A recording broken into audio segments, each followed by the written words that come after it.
예, 각 당의 경선 주자들 차례로 만나고 있습니다. 먼저 민주당으로 갑니다. 민주당은 주말 내내 경선룰을 두고 진통을 겪었는데요. 최종적으로는 권리당원 투표 반, 여론조사 반으로 확정이 됐습니다. 하지만 이게 한 사람에게만 유리한 룰로 협의도 없이 정했다면서 강한 반발의 목소리도 계속되고 있죠. 이런 가운데 경선 후보는 확정이 됐습니다. 김경수, 김동연, 김두관, 이재명 이렇게 4파전인데요. 이 가운데 오늘 만날 분은 정권 교체 그 이상의 교체가 필요하다. 들러리 경선은 하지 않겠다. 라면서 출사표를 던진 분입니다. 김동연 경기지사 지금부터 만나보죠. 어서 오십시오, 네, 지사님. 안녕하세요. 어제 여의도 선거 캠프 개소식 하셨어요? 네, 그렇습니다. 취재하러 온 기자들한테 직접 음료수 서빙하셨어요? 예, 어제 커피 제공해 드렸는데요. 지금 저희 영상 보고 있는데. 예, 그렇군요. 저 커피 이름이 네. 아주 재미있습니다. 제로 관세 아메리카노. 제로 관세 아메리카노 아메리카노고요. 또 서빙하셨고. 그밖에 뭐 경선 없어 기가 차라는 차도 있고요. 또 개파 없는 쌍화차 라는 차도 있고요. 예. 대통합 카페 라떼도 있습니다. 아주 진짜로 주전자를 직접 들고 다니면서 예. 기자들한테 한 명 한 명 다 서빙하는 요 장면이 어제 굉장히 화제였고, 또 그러셨군요. 질의응답도 한 1시간이 있었는데 끝내려고 하니까 김 지사께서 더 질문해라. 예. 굉장히 적극적인 소통이 어제 이루어졌다고 예, 전해 어제 들었어요. 예. 질문 있으신 분들은 다 받겠다 이런 음, 각오를 해가지고 예. 아주 재미있고 유쾌한 시간을 보냈습니다. 저희 저- 캠프 이름이 유쾌한 캠프입니다. 유쾌한 캠프죠. 맞아요. 저 메뉴들 중에 제일 센 메뉴가 국민 경선 없어 기가차. 알고 요거 계셨군요. 같은데 네. 요 질문은 잠시 후에 제가 좀 드릴게요. 예. 그나저나 출마 선언은 공항에서 하셨습니다. 네. 예, 지난주에 미국 출장을 급히 다녀오신 걸로 아는데 현지에서 살펴보신 그 관세 이슈는 어땠습니까?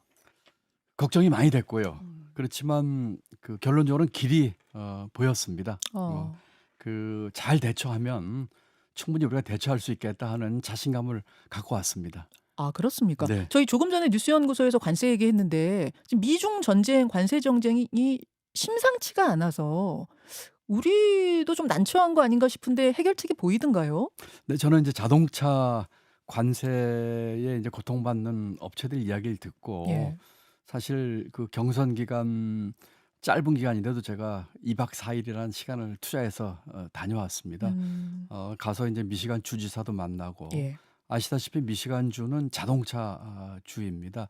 이 관세에 대한 공동대응에 대해서 이야기를 했는데 예. 일단 이 기업과 정부 간의 이 팀 플레이가 필요하고 잘하면 좋겠다. 그다음에 이제 지방 정부 간의 이런 공공 외교 예. 이런 데서 아주 좋은 활로를 찾았습니다. 미시간 주지사와 네 예. 가지 항목에 합의를 받고 지방 정부 간 또 예. 기업들 간의 채널을 예. 만드는 것들 또 그밖에 우리가 퓨처 모빌리티 쇼 뭐 한다든지 또 미시간 같은 데 많이 진출해 있는 기업들에 대한 미시간주의 지원 약속이라든지 예, 예, 이런 예. 식으로 해가지고 해서 이 팀 플레이를 하게 되면은 활로를 찰 수 있겠다는 자신감을 얻어왔습니다. 긍정적인 메시지를 가지고 오셨다고 네. 하니까 참 다행입니다. 이제 네. 새 정부가 꾸려지고 기업 정부가 같이 팀 플레이로 적극적으로 이 상황을 돌파해야 된다. 그런 말씀이세요. 예. 알겠습니다. 그나저나 공통 질문을 좀 드리면서 시작해야 될 것 같습니다. 왜 지금 이 시점에 나 김동연이어야 하는가? 출마의 변 답변 주시죠.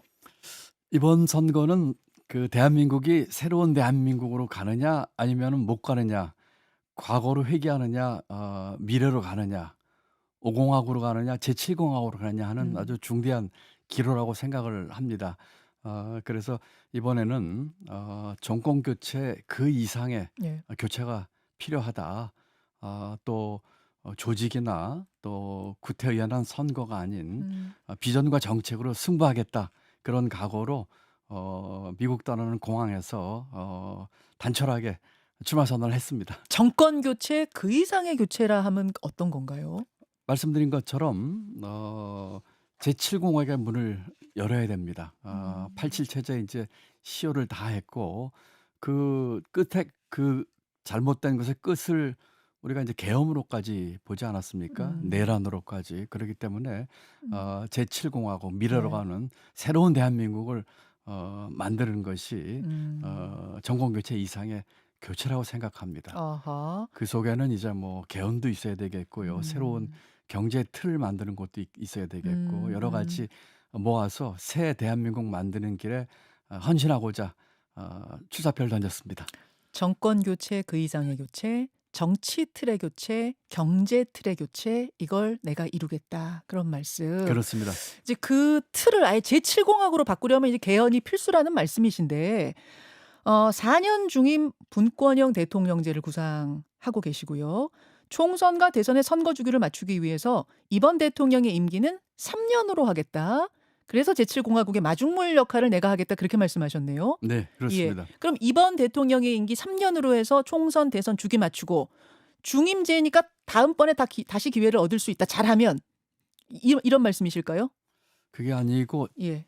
지금 헌법으로는 헌법 개정 당시에 대통령에게는 적용이 되지 않는 헌법 규정이 있어서 아. 그 규정 자체를 고치지 않는 한 예. 헌법 개정할 때 대통령에게는 연임이 적용이 되지가 않습니다. 중임제로 개헌을 해도요. 예. 물론 이제 우원식 의장께서 낸 것에는 예.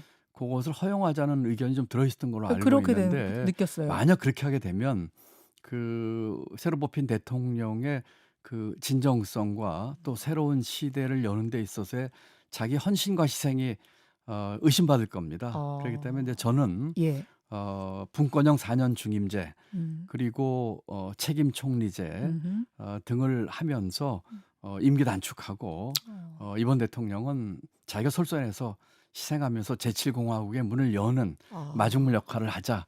그리고 제게 그런 기회가 주어진다면 아주 뭐 흔쾌히 임기 단축 개헌을 하겠다는 의지의 표현입니다. 그렇군요. 우원식 의장도 개헌의 필요성을 역설하셨는데 다만 개헌은 국민투표가 필수잖아요. 우원식 의장은 이번 대선을 치르면서 그 국민투표를 함께 하자. 그렇지 않으면 이번 기회 놓치면 이것도 영영 어려워질 것 같다. 그런 이야기를 하셨어요. 하지만 당에서는 시기상 불가하다. 분명하게 선을 그으면서 사실상 이번 대선에서는 이 개헌 이슈가 좀 물밑으로 가라앉은 거 아닌가 이런 느낌도 들던데 어떻게 보십니까? 저는 그 우 의장께서 얘기하신 것처럼 이번 대선에서 그와 같은 그 권력구조 개편에 대한 그 원포인트 개헌이 불가능하지 않다고 생각을 합니다. 우 의장 말씀처럼 국민투표와 할 수도 대선 있죠. 같이 할 수 있다고 할 수 보세요? 있다고 봅니다. 짧은데요, 지금 남아있는 예, 시간? 잠깐만요. 그렇지만 현실적으로 지금 여러 그 의견이 엇갈리는 상황에서 현실적으로는 어렵죠. 뭐 이론적으로는 가능하기 이론으로는 때문에. 가능한데. 그렇지만 개헌을 위해서는 예. 그 이번에 나서는 대선 후보들이 분명히 자기 공약으로 개헌에 대한 입장을 표명을 하고 예. 국민의 심판을 받아야 한다고 생각합니다. 그러고 그와 같은 약속을 한 대통령은 당선되자마자 정말 혼신의 힘을 다해서 약속을 지키고 제7공화국으로 가는 문을 열어야지 지금 같은 대한민국 체제로는 안 되겠다 하는 생각을 갖고 있습니다. 그러니까 이번 대선과 국민투표를 같이 하자는 거는 김동연 지사 보시기에도 조금 현실적으로. 물리적으로 예. 현실적으로 좀 어렵다는 입장이시지만 다만 대선 과정에서 후보들이 개헌에 대한 입장을 분명히 밝히고 당선 후에 추진 계획을 분명하게 공약해서 당선된 사람은 그것을 반드시 실천해야 된다. 그렇습니다. 이런 말씀이신 그렇습니다. 거예요. 그런 정도의 약속도 없이 개헌을 하겠다고 막연하게 얘기한 이제까지의 많은 예. 대통령들은 예. 우리가 그 약속을 지키지 못하는 것을 여러 차례 경험을 그렇죠. 했거든요. 그렇죠. 이번에 이제 확실하게 이번 기회에 예. 이번이 아주 절호의 기회라고 생각을 합니다. 아하. 그리고 나는 3년만 하고 그만두겠다. 표표히 물러서겠습니다. 알겠습니다. 알겠습니다. 김동연 지사 지금 만나고 있습니다. 근데 이제 그 말씀을 하시려면은 본선에 가셔야 되잖아요. 본선에 가셔야지 이제 그 공약을 하실 기회가 생길 텐데 경선을 이라는 관문이 이게 만만치가 않습니다. 그리고 경선에서는 게임의 규칙, 즉 경선 룰도 상당히 중요한 문제인데요. 주말에 민주당 경선 룰이 결정됐습니다. 권리당원 투표 50%, 여론조사 50%, 이름하여 국민 참여 경선. 근데 김동연 후보님을 비롯해서 김두관, 김경수 뭐 이 후보들 3명의 후보 측에서는 다 완전 국민 경선을 요구했어요. 즉 지금 권리당원 몫으로 배정된 50%를 권리당원에게만 열지 말고 일반 국민도 신청해서 투표하게끔 하자. 일반 국민에게도 열어주자. 해서 이제 완전 국민 경선. 하지만 받아들여지지 않았습니다. 요 완전 국민 경선이 필요하다고 보신 이유는 뭘까요? 그것이 그 우리 민주당의 원칙이자 전통입니다. 음. 이 규칙으로 노무현 대통령, 문재인 대통령이 당선됐고 경선 통과해서 예. 심지어는 지금 후보로 나선 이재명 후보도 지난번 경선에서 이 룰로 당선이 됐어요. 예. 국민들이 참여해서 이 축제로 하면서 이와 같은 그 룰을 만든 것이 오랜 민주당의 원칙과 전통입니다. 지금 그 원칙과 전통이 파괴되고 있어서 그 내용에 있어서 우선 문제가 크고요. 절차상으로도 지금 그 후보자들 간에 전혀 협의가 없었습니다. 전혀 없었습니까? 지금 없었습니다. 당선관위에서는 캠프와 이야기했다는 이런 해명을 내놓은 것 같은데. 그 사실과 다르고요. 아, 만약에 이제 기존 거를 유지한다면 예. 뭐 협의가 좀 생략되면서 양해가 될 수도 있겠지만 기존의 규칙을 크게 바꾸는 내용이거든요. 그렇다면은 사전 협의가 필요하죠. 저희 캠프의 그 대리인이 예. 이와 같은 정보를 입수를 하고 그 부당성과 또 여러 가지 그 논리를 가지고 제출을 우리가 자발적으로 한 것을 협의했다고 이렇게 얘기를 하는 것 같은데 아, 전혀 협의가 없었습니다. 미리 협의하자고 그러니까 선관위에서 연락이 온 것이 아니라 정보를 입수하고 이쪽에서 문건을 넣은 것을 지금 협의했다라고 말하면 안 된다 그 말씀이신 거예요? 그렇습니다. 그거 외엔 전혀 없었습니까? 없었습니다. 예. 자, 근데 당 선관위에서는 이렇게 얘기합니다. 일반 국민에게까지 투표권을 열어주면 당원의 대표성이 부족해지고 또 역선택 우려가 크다. 그러니까 특정 집단에서 악의적으로 우르르 신청해서 개입할 수 있지 않겠느냐. 이 부분 어떻게 보십니까? 동의할 수 없습니다. 우리 국민 여러분께서 지금 12.3 계엄 탱크도 막은 국민 또 시민 의식입니다. 예. 그것은 이 룰을 바꾸기 위한 핑계에 불과하고요. 우리 국민의 의식을 믿어야지요. 또 지금 많은 국민들이 자발적으로 참여하게 하는 게 더 큰 선거를 거둘 수 있는 지름길입니다. 더 큰 승리? 그렇습니다. 본선에서의 승리 그리고 압도적인 승리까지를 포함을 하는 더 큰 승리를 가는 길이거든요. 그건 아주 협량이라고 생각을 합니다. 그렇기 때문에 저는 어제 그 기자들과의 간담회에서도 우리 당원들께 그 호소를 드렸어요. 올바로 발휘해 주십시오. 민주당의 원칙과 전통을 지켜주십시오 하는 호소를 드렸고 오늘 오후까지 그 당원 투표가 지금 진행 중입니다. 예, 그 부분에 대한 당원 투표가. 경선 룰에 대해서. 경선 룰에 대한. 그럼 혹시 이렇게 그 전통적으로 쭉 내려오던 경선 방식을 바꾼 데에는 좀 다른 의도가 있다고 보세요? 예를 들어서 지난 대선 경선 당시를 떠올려 보면 계속 이기던 이재명 후보가 유독 일반 국민 투표, 요 선거인단 투표에서만 좀 흔들리는 모습을 보였기 때문에 그 기억 때문에 혹시 이 방법을 좀 바꾼 것이 아니냐 이런 의심도 드시는 겁니까? 뭐 그런 의심을 받기에 충분하지요. 그렇게 보시는군요. 아니 근데 이재명 대표가 지금 많이 앞서가고 있잖아요. 솔직히 여론조사에서는. 그러니까 어떤 분은 또 그러세요. 아니 어차피 한 분이 이렇게 쭉 앞서가고 있는데 경선을 뭐 이렇게 하나 저렇게 하나 큰 상관 없는 거 아니냐? 또 그런 말씀하시는 분도 계시는데 어떻게 보십니까? 뭐 그런 아까 우리 앵커님께서 말씀하신 것처럼 그런 의심을 받기에 충분하고요.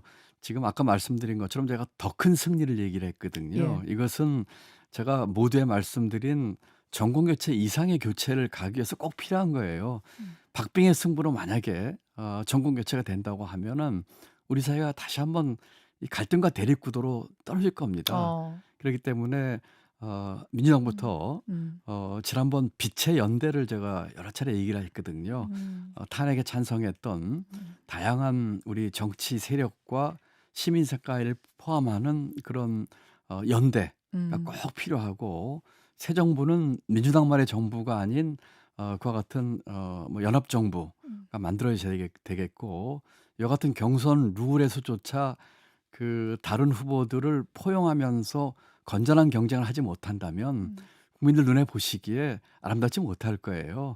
그래서 더 큰 승리를 위해서는 우리 내부부터 그와 같은 그 포용 또 바깥에 있는 여러 음. 재정파에게도 손을 내밀어서 함께 음. 가는 연대 정신이 아하. 필요하다 이렇게 생각을 합니다. 만약 재논의 요구가 받아들여지지 않는다면 혹시 다른 결단을 고민하실 수도 있는 겁니까?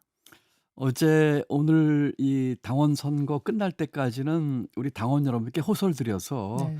우리 민주당의 전통과 이 원칙을 올바로 잡아 주십시오 하는 호소를 들고 있기 때문에 당원 투표가 오늘 오후에 끝나니까 음. 그때까지는 뭐 저도 지켜보겠고요. 끝나면은 뭐 입장 표명을 하겠습니다. 그러니까 고민은 좀 하고 계시는 거군요. 어떤 결과가 나오든 나는 그냥 수용하겠습니다는 아니시네요. 일단 나오는 결과를 보면서 그리고 또 지금 당원 투표가 진행 중인데 뭐 예예. 이런저런 얘기하면 예. 또 도리가 아닌 것 같아서 아. 일단 당원분들의 또 의견을 존중하는 입장에서 좀 음. 보도록 하겠습니다. 알겠습니다. 김동연 경기지사 지금 만나고 있습니다. 대선은 본선이 더 중요한 무대니까 이 타당의 상황도 한번 들여다보겠습니다. 국민의힘은 경선 출마자 10명 넘어갈 것 같고요. 심지어는 20명 얘기까지도 나오긴 했는데 그 네. 정도는 안 될 것 같긴 합니다만 네. 어떻게 보고 계십니까? 글쎄요. 지금 뭐 혼란인 것 같고 또 몇몇 후보분들은 유력한 후보분들은 지금 그 포기를 하고 계시더라고요. 오세훈, 유승민 이런 분들. 예. 예.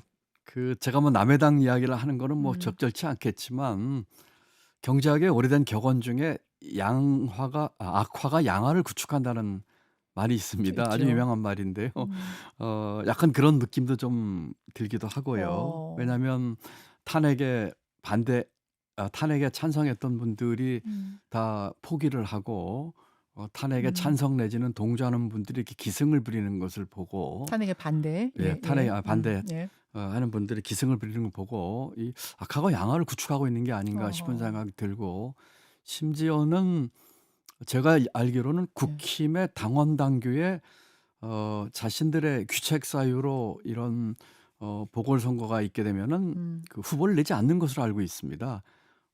지난번에 구로구청장도 그래서 후보를 내지 않았고요. 당원 당규에까지 있는지는 제가 모르겠네요. 저도 아마 그런 걸로 기억을 하고 있어요. 이거는 좀 확인이 좀 필요할 것 예, 같아요. 저도 좀 민주당은 있었는데 국민의힘은 예. 제가 없는 걸로 알고 있는데 저도 한번 한번 확인을 해 확인하겠습니다. 보겠습니다. 예, 그렇게 예. 알고 있는데 또 그렇지 않다고 하더라도 음. 뭐 도의적으로도 그렇죠. 오히려 후보를 내지 않을 정도의 사안이 지금 개헌과 내란으로 벌어졌거든요. 음. 그렇기 때문에 참 염치 없는 하하. 당이다. 어. 이런 생각을 금할 수가 없습니다. 요 며칠간은 한덕수 대통령 권한대행 출마설이 파다합니다. 출마 가능성 있다고 보세요? 염치 없는 일이죠. 나오면? 네, 그렇습니다. 아까 말씀드린 것처럼 음. 귀책 사유가 있는 당 그리고 이 내란과 이 계엄에도 어쨌든 총리로서의 그 일말의 책임을 느껴야 되는 위치 어. 그리고 그 당에서는 자체로 사람을 못 구해서 바깥에서 이렇게 늘 데리고 오는 이런 모습들 다 염치가 없고 아름답지 못한 일이죠. 한덕수 대행 같은 경우에는 지금 국민의힘 당적은 아니라고 해요. 하지만 그리고 계엄에 대해서도 나는 강하게 반대했다 이런 입장이긴 한데 그럼에도 불구하고 같은 정권에서 몸 담았다는 것만으로도 나가선 안 된다 그런 말씀이실까요? 지금은 뭐 많은 공무원들이 나는 뭐 적극 반대했다 이런 얘기를 하는데 음. 그 당시에 자기 직과 정말 모든 음. 걸 걸고 막았어야죠. 음. 지금 와서 음. 내가 반대했노라 하는 것은 음. 그다지 그 설득력도 없고 음. 또 능력에 대한 의심도 받게 되고 또 음. 지금 그 일부 국무위원들은 한 총리 포함해서 지금 한 대행 포함해서 이 내란 이 방조 내지는 동조에 대한 음. 혐의를 지금 받고 있는 거 아니겠습니까? 참 염치 없는 일이죠. 그분 스타일 잘 아시잖아요. 잘합니다. 김지사님도 공직을 오래 하셨고 한덕수 대행도 공직 30년 하신 분이고 스타일상 그분이 나올 것 같습니까? 그분의 스타일로만 봐서는 나올 분이 아닙니다. 예, 그리고 예, 혹시 나오신다고 하더라도 예, 뭐 저하고도 가까운 또 선배시니까요, 예. 공직에. 저는 한 선배님 나오지 마십시오. 좋은 이름 그나마 갖고 있는 좋은 이름 간직하십시오 하고 만류하겠습니다. 한 선배님 이렇게 네. 손 잡고 뭐 그럴 때는 말씀을 한 선배님 말씀을 만날 드려야죠. 일이 있으면 그렇게 네, 말씀. 네. 알겠습니다. 알겠습니다. 탄핵 후 사저로 돌아간 윤석열 전 대통령 그 돌아가는 과정이 생중계가 됐어요. 김 지사님도 보셨을 것 같은데 눈길을 끈 여러 행동들 어떻게 보셨습니까? 내란 수괴를 척결해야 될 이유를 자꾸 더 쌓고 있구나 하는 생각이 들었습니다. 어. 정말 꼴불견이지요. 마치 그 임기를 아주 명예롭게 다 마치고 아주 큰 업적을 남긴 대통령처럼 하는 그런 모습을 보고 정말 뭐 안타까움을 넘어서 분노와 이 참담함을 금할 수가 없었습니다. 그리고 마지막까지도 이 국민을 저렇게 갈라치게 하는 그런 모습을 보면서 공직자로서 뭐 대통령이 아니라 공직자로서 전혀 이 기본이 안 돼 있다는 생각이 들면서 더더욱 이 내란 그 수괴를 뭐랄까요? 처벌이라고 할까요? 해야겠다는 필요성을 또 이번뿐만 아니라 구치소 나올 때도 똑같은 네. 그 어떤 그 제스처. 모습을 보였거든요. 정말 바람직하지 않다고 생각합니다. 알겠습니다. 한 1분 남았는데요. 이번 대선의 시대 정신 뭐가 돼야 된다고 보십니까? 제일 큰 거는 경제죠. 음. 경제 좀 어렵습니다. 경제 살리는 그런 그 지도자가 나와야 한다고 생각합니다. 미래 먹거리 만들어야 되고 우리 서민들, 국민들 살아가는 삶을 제대로 살게끔 하는 것이 되어 있고 그런 면에서 저는 뭐 경제의 최고 전문가라고 자부를 하고 있습니다. 뭐 이론도 또 실제도 대한민국 경제 운영을 책임졌었고요. 또 IMF 위기, 국제금융 위기 이렇게 극복을 한 위기 극복 경험이 있기 때문에 예. 경제 회복에 최앞장서서 하겠습니다. 여기까지 민주당 경선 후보로 나선 김동연 경기지사 만나봤습니다. 김동연 지사님 오늘 고맙습니다. 네, 감사합니다. 김현정의 뉴스쇼는 시청자 여러분의 참여를 기다립니다. 구독과 좋아요, 댓글 잊지 않으셨죠? 알림 설정을 해두시면 평일 아침 7시 10분 실시간 라이브도 참여하실 수 있습니다.